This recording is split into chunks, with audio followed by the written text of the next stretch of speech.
warahmatullahi wabarakatuh.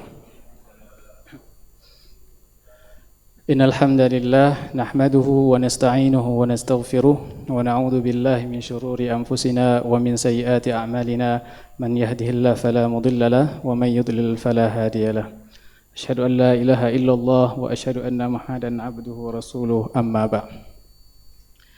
Hadirin salat maghrib yang dimuliakan oleh Allah Subhanahu wa taala, marilah sama-sama kita sambil beriktikaf di masjid yang berbahagia ini, kita dengarkan sedikit mau'izah yang akan kami sampaikan berkenaan dengan bagaimana cara kita untuk mengidentifikasi diri kita sendiri.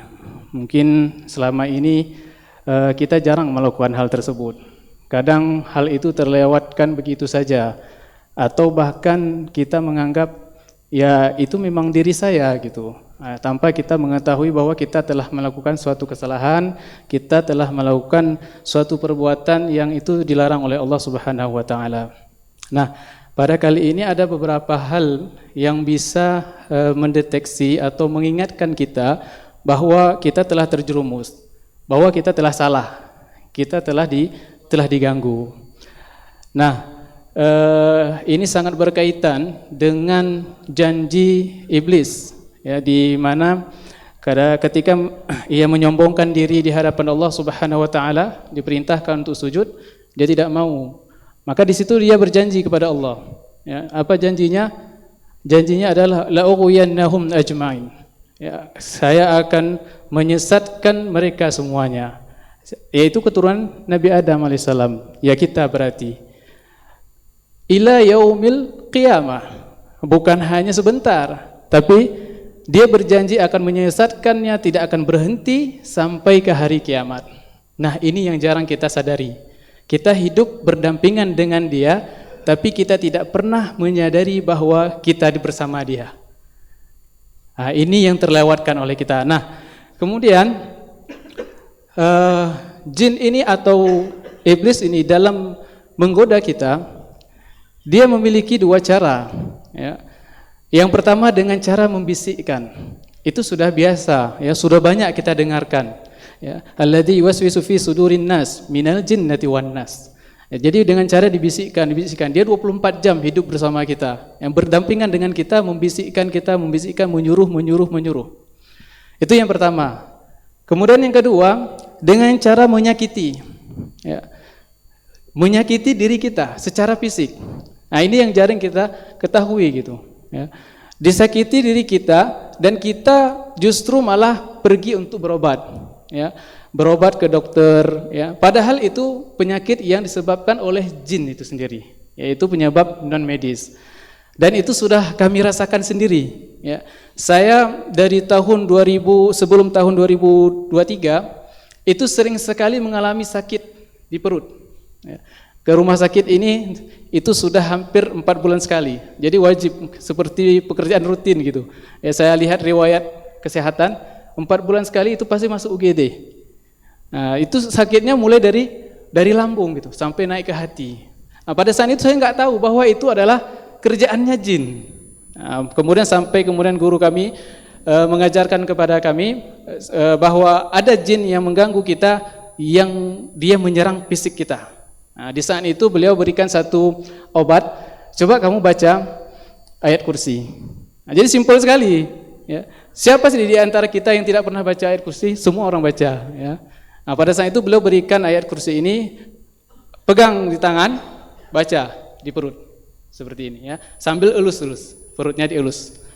Saya baca itu, saya praktek, alhamdulillah dari tahun 2022 bulan 8 sampai sekarang alhamdulillah sudah tidak pernah masuk lagi UGD. Nah, itu akibatnya apa? Non medis ternyata. Dan memang benar, ketika saya masuk ke rumah sakit itu dokter tidak menemukan suatu penyakit yang bisa dikatakan oh ini lambungnya sudah rusak, oh ini hatinya bermasalah. Tidak ada vonis seperti itu, atau ketika saya bertanya tidak diberikan obat, gitu, obat untuk meredakan rasa sakit. Nah, itu dia. Nah, jadi ada beberapa hal yang memang penyakit itu memang harus diobatin secara medis, ya. Namun kita juga harus ikhtiar dengan cara non medis tadi, ya, dengan kita membaca ayat-ayat Allah. Ayat-ayat suci ini adalah syifa, sudah diturunkan oleh Allah Subhanahu wa taala sebagai penyembuh bagi kita. Maka gunakan ayat-ayat itu. Dengan insyaallah dengan kita menggunakan ayat-ayat tersebut, dengan kita baca, maka penyakit yang ada pada diri kita akan sembuh. Nah, ada satu hal lagi yang sangat bahaya sekali menurut saya, yaitu ketika ada seorang anak, ya, dia berbuat jahat, dia nakal, malas. Apa kira-kira yang terbesit pada diri kita? Tentu kita akan menganggap anak ini nakal, kita akan marah kepada dia. Kita akan menganggap dia sebagai anak-anak yang tidak ada masa depan. Itu yang sering terjadi. Nah, justru ini salah. Ini salah kenapa? Karena sebenarnya anak ini dia sedang mengikuti bisikan dari jin tadi. Dari sejak kecil dia sudah digoda oleh jin untuk berbuat nakal, untuk berbuat salah. Enggak berhenti-berhenti, ya. Bahkan kita sebagai orang tua kadang capek gitu, ya, dengan anak kita ini. Nah, mungkin di antara kita ada yang punya anak seperti itu. Jangan buru-buru memarahi dia. Jangan buru-buru mengatakan dia tidak sempurna. Jangan mengatakan, oh, kamu tidak punya harapan untuk masa depan. Jangan mengatakan itu. Nah, tapi ajarkan kepada dia, berikan kepada dia bahwa dia ini sedang diganggu oleh jin. Artinya dia punya gangguan yang kuat. Makanya dia nggak mampu. Dia tidak mampu membendung dirinya dari godaan jin itu. Nah, sehingga dia berbuat nakal, dia berbuat ini, dia berbuat itu yang kita tidak disukai. Nah, itu adalah gangguan. Nah, caranya adalah untuk mengatasi gangguan-gangguan itu, sebelum ke cara ada beberapa faktor yang bisa kita mendeteksi gitu, gangguan. Di antaranya adalah tidur. Orang yang sulit tidur atau susah tidur itu termasuk yang mudah diganggu. Jadi ada orang-orang yang mudah diganggu oleh jin. Jadi ketika jin itu bisikkan sesuatu, dia kerjakan. Jin menyuruh dia melakukan ini, dia kerjakan. Nah, di antaranya adalah orang-orang yang sulit untuk tidur. Atau juga orang yang ketika tidur, dia tiba-tiba terbangun. Jadi tidurnya itu tidak, kalau kita bilang tidak nyaman, sebentar-sebentar terbangun. Nah, atau orang yang tidurnya itu langsung kebablasan, subuh pun lewat, sulit untuk dia bangun. Kita bangunkan sulit sekali, ya. Nah, bahkan kalau di pesantren-pesantren sampai harus disiram dengan air, ya. Nah, itu sebenarnya dia punya gangguan jin yang mencoba untuk mengganggu dirinya. Nah, kemudian ada lagi contoh yang lain selain tidur adalah hati. Jin itu mengganggu hati kita. Nah, hati itu ada orang yang mudah sekali untuk iri. Begitu lihat tetangga sudah beli Fortune, dia langsung iri. Dia pengen juga. Begitu lihat tetangga sudah naik jabatan, dia pengen juga. Iri itu muncul dengan tiba-tiba gitu. Tapi ada orang, lihat orang bangun rumah besar-besar, biasa aja. Itu kenapa kok bisa ada dua yang begitu? Itulah satu orang yang diganggu, sedang satu lagi dia tidak mendapatkan gangguannya seperti itu. Pada dasarnya manusia ini sama. Nah, cuma karena satu orang mendapat gangguan, jadi dia muncul iri itu, dia muncul rasa sombong itu. Nah, kemudian merasa juga ketika ada sesuatu seolah-olah dirinya itu, ya, mudah tersinggung, ya. Ada sesuatu yang terjadi itu seolah-olah itu pasti gara-gara dia, itu pasti gara-gara dia, itu pasti gara-gara dia. Jadi mencoba menyalahkan orang lain ketika terjadi sesuatu pekerjaan yang dia tidak senangi. Nah, itu juga dengan anak-anak kita, dengan istri-istri kita juga demikian.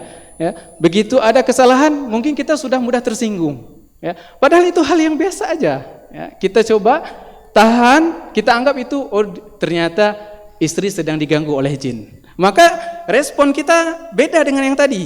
Ya, ketika kita marah dengan istri, tapi kita tahu, oh dia lagi diganggu sama jin, maka responnya beda. Ini yang tidak diinginkan oleh jin. Ya. Buktinya apa? Di surah Yusuf.